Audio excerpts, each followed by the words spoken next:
I'm Marlene and welcome back to Fontaine Archon Quest. Yeah, I'm going to continue now and the trial is about to happen. We've just gathered all the clues what happened during the magic show. Okay, so my prediction is that the girl herself like escaped, did all this with an organization behind her. She didn't do it like by herself. I declare that the trial regarding the magic show incident is now in session. Ooh. What did you hear while you were inside your box? Okay. The roaring countdown of the crowd, of course. I see. But when the count reached 30 seconds or so, there was a thud. One so loud that I believe practically everyone heard it. True. Huh? Yeah, how could he not know about that loud noise?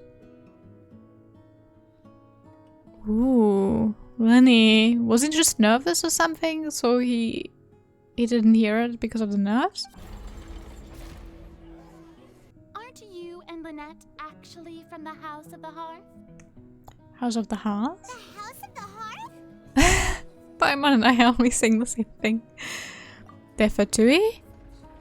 Wait, no way they are. It's a little bit too easy though. Guys, let's be real, it's a little bit too easy. Are these claims true? Where was he? If he wasn't in the tunnel or in the box? Like, where else would you go? Yes, they're true, Your Honor. Oh, okay, the machine doesn't like it. Okay, my client has withheld some key information. My defense cannot proceed. I guess so. In that case, what is your request? Okay, yeah. Let's discuss with Lenny quickly. This trial will reconvene in 1 hour. Thank you, okay. Lenny, you need to talk to me. Our organization is very, very large, and the Harbingers have very different personalities and goals. Okay, I guess Child is quite nice sometimes. Right now, we want to save people. As many as we can. Yeah, explain the other issue with the loud noise. We've been trying to find out how the Oratrice operates. We want to know why it has a consciousness. Why can it deliver sentences accurately? What does that have to do with this? During our investigations, we learned that the machine's core is beneath it. Okay. From that moment on, Lynette and I have been designing this box swap trick with the objective of getting close to the core. After jumping into the tunnel, I accessed the Opera House basement via the vent and went to investigate the room in which the core is stored. Why? As soon as I reached that room and was about to investigate, I heard someone's voice. Oh. Which should have been impossible, of course. I was quite certain that I was the only one in the room. Or was it the voice that I heard earlier in my head? That voice seemed to recognize me and tried to speak to me. I chose to err on the side of caution and retreated the way I came. Well, that explains why you didn't hear the thud. Yeah, why do you want to understand how it works? And why do you have to do that during your freaking magic show? And have to put so much effort into it that you're building a tunnel and a vent just for that? Because of that prophecy I told you about, of course. We must know all we can about this nation's secrets in order to deal with that prophesized crisis. Okay, now I need to defend him. Can I defend him? Let's revisit that scene from Linny's perspective. Okay, so we're supposed to identify the loopholes and Wolverina is going to say how the things happened. As the countdown began, he entered the tunnel. When the flatbed trolley passed, he opened the box and got into an altercation with Halsey, which caused the loud thud. He did not realize that this sound could be heard by everyone in the Opera House, which is why he claimed earlier that he could not hear the sound. Finally, he used the vase to knock her out, before making her change clothes to prevent others from recognizing her.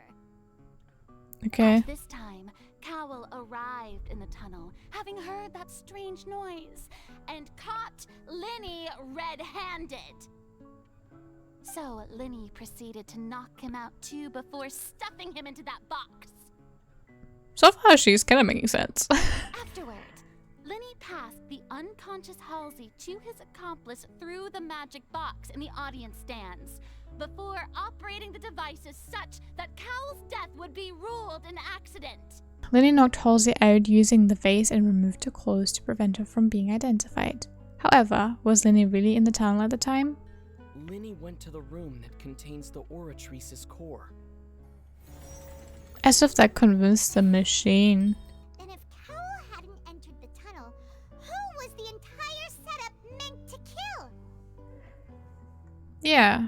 Assuming that what you say is true, Linny only needed to kidnap the young girl to cause a new disappearance case. What would the point of killing someone on stage be?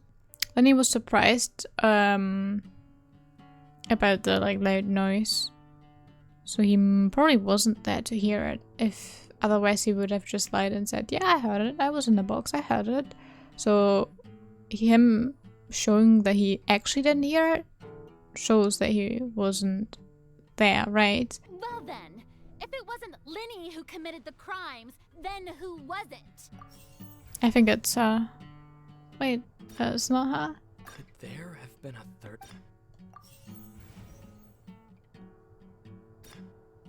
It was also not a third person. It was him. His name is Cowell. Linny's Why? I don't get it. Please explain it to me, traveler. The killer was, in fact, Cowell, the deceased! The only problem is that no one entered or left the opera house. What's wrong, Traveler?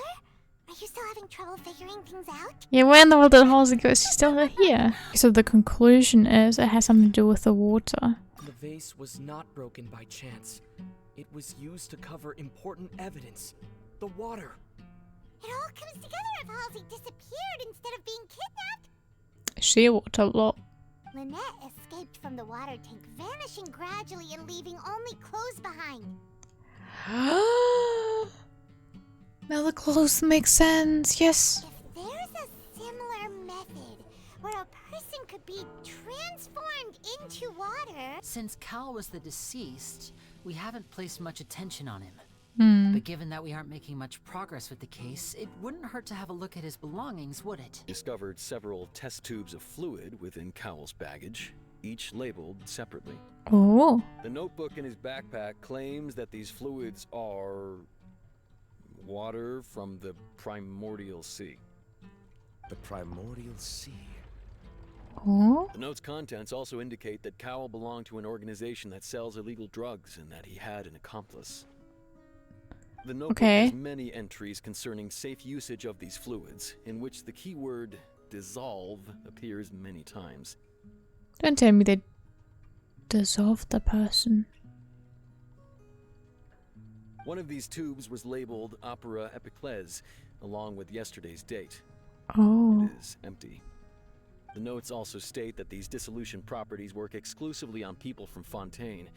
It's likely that Halsey was chosen as some sort of test subject. In the original plan, Cowell would tamper with the water tank rope and the number selector securing his target. Yeah. When the magic box containing Halsey was lowered, the metal hook would retract gradually and pierce the balloon at the top of the box. The water from the primordial seed inside it would pour down and dissolve Halsey. Yeah. Afterward, Cowell would enter the tunnel and break the flower vase to conceal the water inside the tunnel, with the remaining evidence being covered up by the water tank on stage. Why do you need water in a tunnel? What do you need to cover up in the tunnel? Nothing? But he encountered something unexpected in the tunnel, and wound up being fatally hit by the same water tank he meant to use to cover his tracks. What did he encounter in the tunnel? Actually, We found an identical sample of the water from the primordial sea among Linny's personal effects. So he wanted to blame it on Lenny. Linny did not need to take part in the dissolution of the young woman at all. Indeed, he did leave the scene via the vent. Mm-hmm. Having made modifications to the props beforehand, his accomplice Cowell then caused Halsey to vanish using the water from the primordial sea. But upon his return, in cruel avarice, Linny desired sole credit and prepared to do away with his partner in crime. Ultimately, he knocked Cowell out, and the tool meant to cover the crime up also became a murder weapon. What? We can't defend anymore? Ooh, is Nivea gonna save us? Huh? Sorry for the interruption. I'm only here because this person told me that if I testified, the merit of doing so would lessen my sentence. I'm the one who killed Cowell. I admit it. What? These twists and turns. Why? Firstly, my name isn't Halsey. It's Lillian, and I'm originally from Mondstadt. I heard that Linny's show was gonna be a real thriller, but I missed the chance to buy a ticket, so I stole one. Okay. That's how I make a living. I steal stuff here and there. And I'd never been caught before. But I was noticed at the harbor a few days ago, and I barely got away. Linny was the one who caught me in the act. Hey, no wonder you look familiar. So you were the thief. She's a thief? Oh! No way! Now that she said it, yes, she is a thief. How did I not notice that before? Oh my god. I thought he was onto me for sure. So I played along with the show while looking for an opening to flee. But then I got water poured on me for no reason, and then someone jumped into the tunnel to nab me. Oh, so the chemicals didn't work, but they tried to dissolve her. I wasn't going to take that lying down, so I knocked him out and stuffed him into the box. Oh. There was nowhere to run from there, though, so I had to change my clothes and hide in a box containing performance costumes. I slipped out after the first guard arrived at the scene and continued hiding inside the opera house. Actually, I thought that she must still be in the opera house because no one got out. So she kicks the door open, producing the thud we all heard. Hearing the commotion, Cowell leapt into the tunnel, only to discover that Lillian had not dissolved. He did not know that Lillian was not from Fontaine, but was a thief who made her way in by stealing a ticket. Yeah. I forgot the detail that the water only dissolves people from Fontaine, but she wasn't from Fontaine, so she didn't dissolve. She had already become desperately hungry by the time we were chatting over macarons. So, she swiped two of them right under our noses. It's tipping over to my side, Now even. then, if there are no objections, then as the Chief Justice of Fontaine, I shall once again repeat the full sequence of events. Okay. The actual perpetrator of the serial disappearances, Cowell, selected his next victim from the audience reservation list. With some modifications to the selector, he could ensure that the pre-selected young woman would be chosen. Okay. To cover up any evidence while committing the deed, Cowell thought of allowing the water tank to fall, which would conceal the water left behind after the young woman was dissolved. Yeah. He also tampered with the rope suspending the water tank, using the fireworks at the end of the performance to cause the tank to drop and hide the watermarks. Okay. He poured the water from the primordial sea into a balloon during the preparation of the magic box and stuck it to the box's lid. Finally, he passed the prepared hook on a rope through the gap in the magic box's door when bringing the young woman to said box.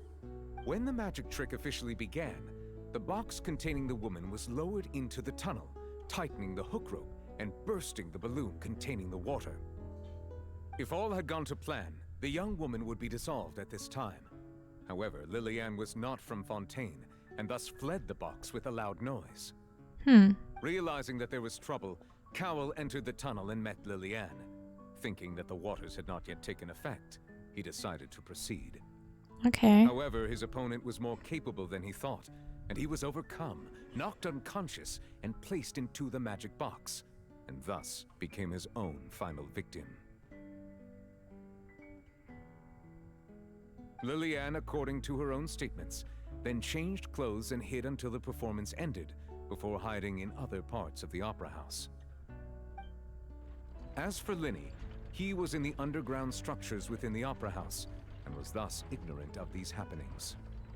From this reconstruction of events, we can conclude that Linny, the accused, is in fact innocent. Yes. This case, at least, can be handed over to the Oratrice to make the final decision. Is he gonna read it out, Lynette? As such, Lynnie and Lynette are officially declared not guilty. Yay! Honestly, Navia carried this so hard. Unbelievably hard. Next, I think we deserve an explanation, Guard Vaughn. Why? How did you find the water from the primordial sea in Lynnie's baggage? I suspect that the accomplice mentioned in Cowell's notes was not Lynnie, but you, yes? I was just following orders. We were supposed to place blame for the serial disappearances onto Lynnie, and thus cause suspicion to fall on the Fatui. And now that your plan has fallen through, and the secrets of the water have been revealed, you have become a liability to said higher-ups, yes? True. Therefore, you would be wise to tell everything you know, and seek the protection of the guards. True. Yes, I'll tell you everything I know. Our boss discovered that the water can cause people to dissolve. It can also be made into a potion, which when extremely diluted, can cause people to experience unforgettable exhilaration. Is that the drug? We've been in this business for a while now, and have made decent mora off it. The disappearances were also the boss's idea. I mean, this is the boss we're talking about. I'd like the opportunity to set things straight. I didn't approach you with any ulterior motives or ill intent. I've spoken to you as myself, just plain Lynnie this entire time. As for why I'm a Fatus, it's because the goals of the House of the Hearth align with those of an orphan like me. That's all. I don't know why I played it, but it was in Inazuma. Basically, the Fatui are also the reason, like, they are making the orphans. Like, they are taking these children from families. So they might actually be orphans because of the Fatui. I just want to throw it out there. I think it was the world quest with the fortune slips. Yeah, that was talking about it. There was like an orphan planted by the Fatui, and then at the end they found out that it's the Fatui that actually made them orphan in the first place, and not the Fatui who took them on and helped them after they became an orphan, basically. They were like pretending to be the good guys helping the orphans, but in fact they were actually just stealing children to work for them, basically. That was how Father, who you might know as the Knave, approached recruiting us back then too. Back when our parents first died, Lynette and I were left wandering the streets. To survive, I took to surreptitiously observing an older street performer who did magic, and we began to perform magic tricks there. Oh. To my surprise, we proved to be pretty popular, and we could at least stop worrying about where our next meal would come from for a time. But I didn't want my sister to remain a street rat together with me forever. Sorry, there's a short clip missing when Lynnie says that a nobility approached them during one of the magic shows and kind of like took them in as foster kids. I gradually discovered that while we were called foster children, he was really after my talent for magic tricks. He would constantly take me to all sorts of banquets to garner attention, which he would then use to expand his social circles. With magic? That's a weird way of doing that. After one particular performance at a banquet, I discovered that Lynette was not on the same return vehicle as me. She caught the eye of the most eminent person at the banquet, so I sent her over as a gift. Oh, the implications of this break my heart. I managed to ferret out the location of the mansion of that so-called eminent person and hurried through the night. But by the time I leaped over the walls, avoided the guards, and made my way in, all I saw was the moonlit ground covered in blood, and the Knave standing there in the darkness. She had rescued my sister before she could come to any harm, and had even discovered several girls hidden in a basement, all of them orphans. I guess let's leave. Are we gonna say goodbye to Navia and thank her for literally saving this? Yes, there she is. Thank you so much. This whole thing isn't exactly over, is it? I do feel that we're getting closer to solving the serial disappearances case, though. You sure we're the ones who can crack a case that's been cold for decades now? I mean, we are the superstars of Teyvat, aren't we? I won't lie. I'm a little shocked to hear that from you. But I suppose you are just travelers who have only arrived in Fontaine after all. Wait, shall we have a farewell meal? You know, to commemorate our time as partners? Oh wait, Act 1 is complete with this. I have to say, I very much enjoyed Act 1.